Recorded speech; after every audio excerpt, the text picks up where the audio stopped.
Bonjour. Aujourd'hui, on va faire un exercice d'application du théorème de Thalès. Donc, exercice 1.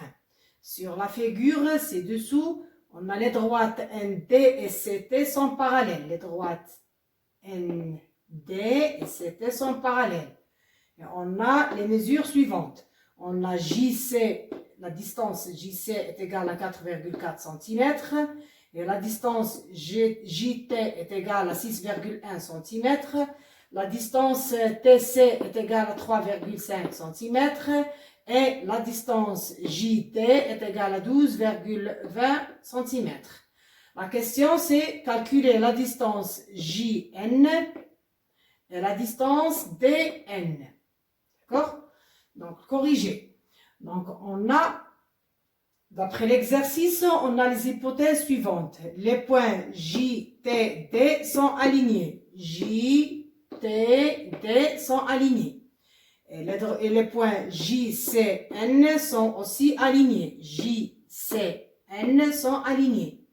On a les droites CT sont parallèles avec DN. Donc, la droite GTC est parallèle par hypothèse avec la droite DN. Donc, on applique le théorème de Thalès. Donc, on a la distance JT sur la distance JT est égale à la distance JC sur la distance JN qui est égale à la distance de TC sur la distance DN. D'accord? Donc, d'après le théorème de Thalès. Donc, alors, on remplace les mesures qu'on a. Donc, on a JT, c'est 6,1. On a JT, c'est 12,20. Donc, est égal, JC, c'est 4,4. Et JN, c'est qu'on cherche, qui est égal à TC, c'est 3,5. Et sur DN, c'est l'inconnu. Donc, si on prend la première étape, on prend 6,1 sur 12,20 est égal à 4,4 sur JN. Donc 6,1 sur 12,20 est égal à 4,4 sur JN. Implique que JN est égal à 12,20 multiplié par 4,4 divisé par 6,1.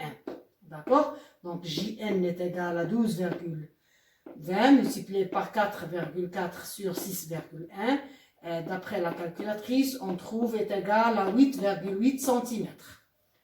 Deuxième étape, on prend 6,1 sur 12,20 avec l'égalité avec 3,5 sur DN. Donc on prend l'égalité de 6,1 sur 12,20 égale à 3,5 sur DN. D'accord? Donc, d'après l'égalité, on a DN est égal à 12,20 multiplié par 3,5 divisé par 6,1. D'accord? Donc, d'après la calculatrice, on a est égal à 7 cm. Donc, on cherche JN et DN. Donc, JN est égal à 8,8 cm et DN est égal à 7 cm. Et merci.